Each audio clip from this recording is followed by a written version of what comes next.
and I ignored the warnings and entered the old house. What awaited him inside? And I was a child living in a small village in central Java. His village was a peaceful place, far from the hustle and bustle of the big city, with vast green rice fields surrounding his home.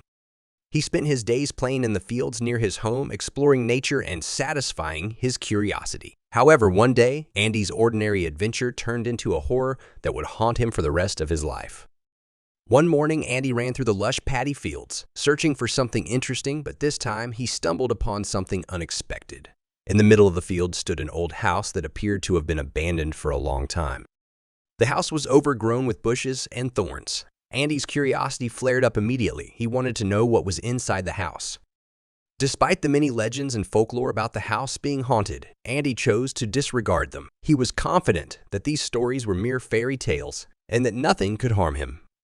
With courage, he entered the old house through a half-open, deteriorating door.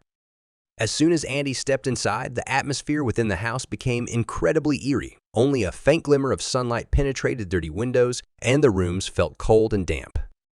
And I cautiously walked through the dark corridors of the house, feeling fear in his heart. This house had been uninhabited for a long time, and the items inside looked ancient and decrepit. And I began to peer into each room of the house. He discovered an old dusty table, rickety chairs, and dozens of old photos adorning the walls. These photos depicted a family that once lived in this house, but they had undoubtedly disappeared long ago. Everything seemed silent and forlorn. As Andi ventured deeper into the house, he heard mysterious sounds. There were the footsteps of small feet on the floor, although he couldn't see anyone.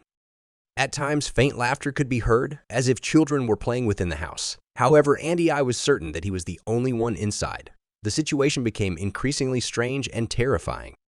Andi reached the central room of the house, where an old moss-covered piano stood. The piano suddenly started playing a haunting tune on its own, emitting eerie notes.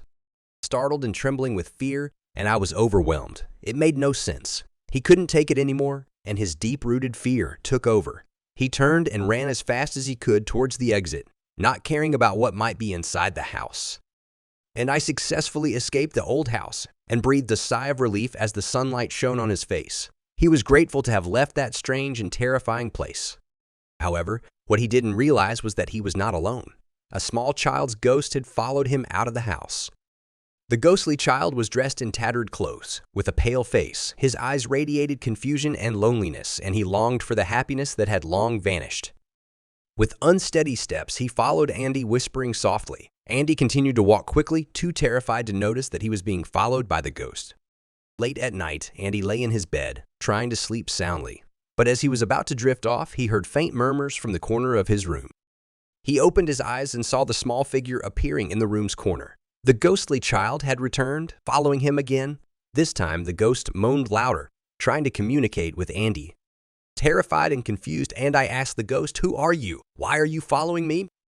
The ghostly child gently took Andi's hand, as if wanting to speak, but the words that came out were only faint whispers.